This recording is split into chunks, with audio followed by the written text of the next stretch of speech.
is Karen Knutson with Holstein World.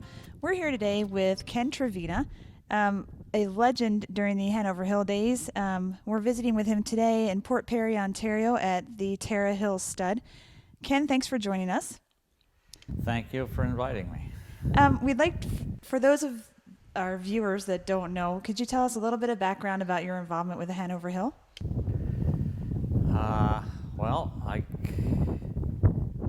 You want me to go back as far as when I met Peter? That would be great. Okay. Well, of course, when I graduated from high school in 1952, but I'm thinking maybe a few months before my graduation, I didn't have much thought of going to college. So, but one of the teachers said, "You boys got something to think about. As soon as you graduate from high school, if you're not accepted into a college, you'll be inducted into the Army, and probably after 2 or 3 months of basic training, you'll be in Korea carrying a rifle." So that got my attention. I went to the University of New Hampshire, which is my home state, and I took the 2-year ag course and finished there. And then I got a job on an Ashier farm in southern Concord, New Hampshire, and was there maybe about 3-4 years, and thinking I'd make a change. And I met a college friend of mine, stopped in to see me, and I was telling him I was thinking of making a change. He said, "Yeah, you should go out to New York." He said, the Beacon Milling Company. He'd been out there working and telling me about the feed company and the research farm. So I went out, it'd be 1958, I went out and took a look, and that's where I met Peter. Yeah, and Peter was herdsman at the Beacon Research Farm, and but anyway, I never did get out of going in the Army because I was out there about 1.5 years. I lost my agricultural deferment, and I spent a little over 2 years in the Army. And Peter made a change too, and the time I was getting out of the Army, he was getting going into the Terra Hills operation, and we've been together basically ever since, yeah. But then Terra Hills, after I think about it was 68 when they decided to disperse the herd, and and there was a farm nearby there that was up for rent, and Peter bought some cows, and the two of us, and that started the Hanover Hill Holsteins. Yeah, 1968 started. Yeah. I see that Pete has come over, and maybe he wants to come over and join us right now. And you guys can do a little bit of talking about those early days, and if you had any idea that Hanover Hill would become the world-renowned prefix that it became, and maybe some fun stories along the way. Well, when you start out with one animal borrowed $600 to borrow your first animal, you don't really know how far you're going to go. So, but that happened, and of course, being at Hanover Hill, which of course was Hanover Hill Guernsey Farm that Dave Younger and Mr. Crystal they had the purebred Guernseys down in Yorktown Heights, and this was a commercial farm there in Amenia, New York, and Mr. Crystal was nice enough he leased it to us, and then he had a chance to sell it, and so we were doing a lot of business in Canada, buying a lot of cattle in Canada and whatever, and so we decided to take a look and see what was up here, plus the fact that the index thing was taking a pretty strong hold in the States, and we weren't getting along too well with the index factor, and so we found what turned out to be as good a farm as you could have here in this part of the country, that piece of ground where Hanover Hill is. And it was 1973, and Ken moved up, and we built a barn that winter and spring. one of the coldest winters of all time. Ken damn near froze a good many days. It was very, very cold. But Well, what it did, it guaranteed I'd never want to be a carpenter working out in the winter. and we started milking in August of '74.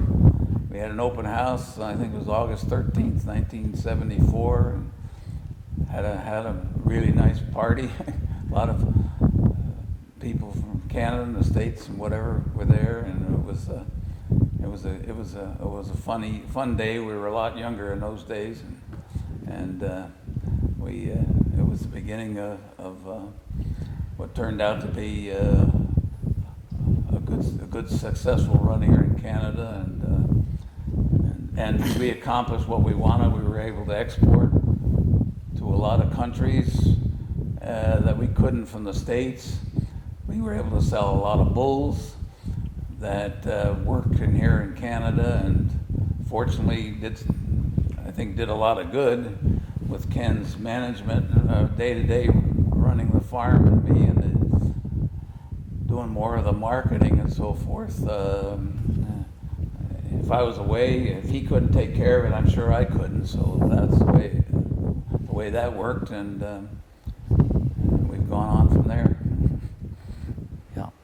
Oh, I remember one time, I think I was down in New York, and they were asking me questions that everybody get up and give a few words, you know. So all I needed to say a few words. Peter went out and bought the best, and I did my best to take care of him. That was the end of my conversation. That sounds like a great partnership. So have you ever had any tallies through the years of how many excellent Hanover Hill bred animals there were, or how many Hanover Hill bred sires were top 10 bulls? Well, we'd have to get the statistics. I know it's in print somewhere, but I mean, I know we had something like 128 or more All-American nominations, and I forget how many All-American reserves we had now, but it was a large number, and all Canadians. We had not as many as U.S. All-American, but we had a lot between the two countries, and we of course were premier breeder in Madison. I know 6 times in 6 years in a row, I believe, and premier exhibitor several years as well, and bulls and stay AI units, of course. Until recently, we had the most gold medal or class extra sires in Canada, which were 9, and our Comstar, my good friend Mark Comtois, he has tied us now. I don't know if he's ahead of us or not, but I think he tied us this past year. And obviously some of those bulls have made their name around the world for us, and they did a lot. I think they did a lot of good in a lot of different countries, and we certainly had a lot of foreign visitors and whatever that we're always glad to hear that, you know, that their herds they either got to be master breeders or whatever through the use of some of our bulls and whatever, which was satisfying. Can you tell us a little bit about where we're at right now, and what was this part of the original Hanover Hill farm, and where are we sitting at? Well, here, I mean, the original Hanover Hill farm, Ken is still running that's a quarter horse operation owned by a man by the name of Mr. Norm Pickov, who is a fine gentleman, and my son David, he just wanted to stay with the standard breds and the breeding game and so forth, and so we sold that farm over there to Mr. Pickov, and Ken stayed and running it, and Terra Hills was bought Oh, it's about 15, 16 years ago now. And it was a farm that was actually under power of sale. And we bought it under power of sale. And we weren't quite sure what we were going to do at the time we bought it, because my son, at one point, we almost sold it and came within $25,000 of selling it, but we didn't. And we obviously, David came here to run, manage it, and so forth. And Terra Hills Stud was started. Of course, the name goes back to Terra Hills in Millbrook, New York, where we bred Terra Hills, Pride, Lucky Barb, etc. And so we always liked that name and put it on this farm here. And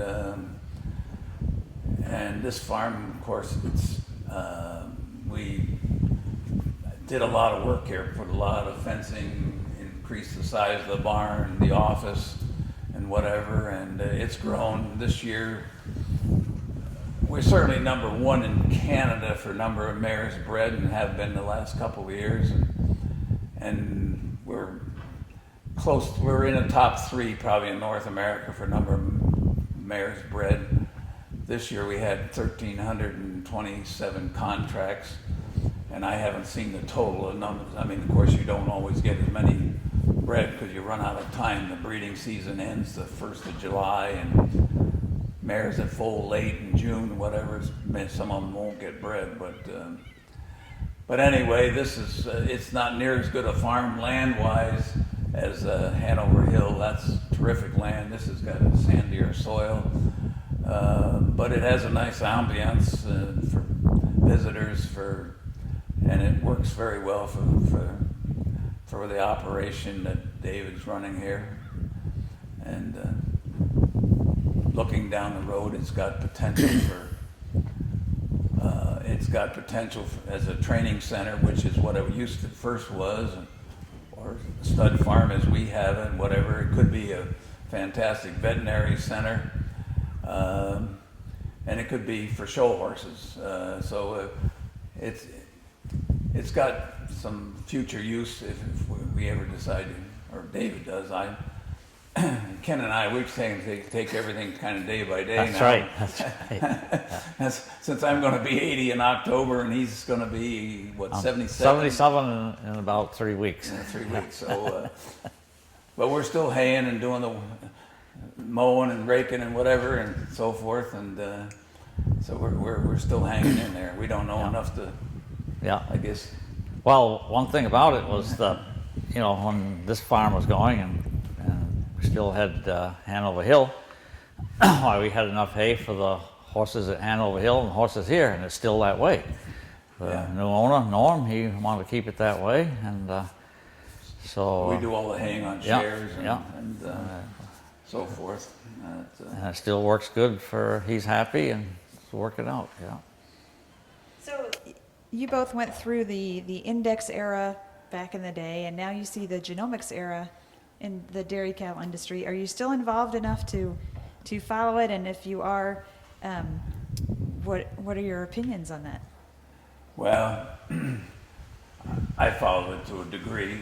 Thankfully, I'm not having to work with it. I like you say, went through the predicted index thing. I went through the years way back when Apprentice Rockefeller, who headed our own ABS at one time, where it was all milk and no fat. It didn't matter what the fat was, and that was in fashion for a bit. And then we went to predicted index, and then we went to protein and less fat again. And after a while, the protein again didn't seem to be as important. And fat tests started to be more in favor again, and the Jersey breed has been thankful for some of the things we've done. They've probably been prospering for the last 10 years at least with their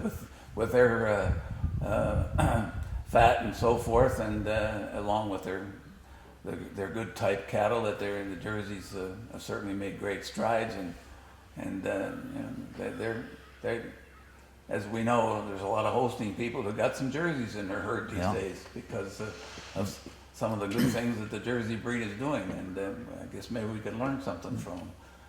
And now we're in genomics, And where it's all going to end up, I mean, if it's all that it's reported to be, which certainly makes somebody like myself and Ken wonder, just where it will go. But it's going to have to. It'll be interesting to see what happens when you get 3 and 4 full brothers that basically have the same genomic numbers, what they're going to be, and it's going to be interesting to see different families. In our breeding game, we know there were certain families that we would get more sires in AI that would do a better job than out of other families. And some families just didn't produce any bulls, and then there was other families that produced some outstanding females and were light on the bulls. And it's amazing with genomics that how all of a sudden we've come up with some cows and families that have been, I guess they've been in some kind of seclusion for many, many years because we never heard of them. And now they've gotten to be the end all, the be all. And I just can't understand how, it's very hard to understand how that can be. I mean, good families, the cream usually rises to the top. And some of these families, the cream was always pretty light. And maybe we're going to learn something about breeding that we never knew before. So I think there's some challenges there. And having seen it all, usually it's a little bit like women's clothes fashion. What comes around goes around. If you in the 40s we had the new look, the skirts were down to here and so forth, and it all came around. We went from the mini skirt to and now we're back to shorter skirts, and whatever. And it's going to be it'll be an interesting process. And we can thank the AI organizations for promoting genomics to. It's supposed to be a tool. I think I've read that somewhere. It's supposed to be a tool, and now it's gotten to be the end all, the be all. It's gotten to be, and the sales certainly just recently have shown that if you don't have genomic numbers, then these animals are selling. Somebody said the other day, I looked at one, the fellow gave me a bid for $50,000. He said, "Well, what do you think of the heifer?" And this was just on the phone this morning. He said, if I was just looking at the heifer, I'd say she'd be a good recipient. Yeah. And yet she was sold for $74,000. And he said, what do you think, Pete? And I said, I said, it sounds to me as same old, same old. Yeah. And I haven't figured out yet how anybody can breed good cattle without going to the barn. That's true. Back in the day, that would not have passed without going to see the animal. That's why bulls like Hanover, Starbuck, Inspiration, all those bulls, if it wasn't for the sire committee, which are breeders coming around and looking at the bulls in the farm, and the cattle in the barn, they'd never gone to units in the U.S. They'd never gone to unit if we bred them in the U.S. For sure. Yep, they were U.S. pedigrees, and the U.S. sure used them.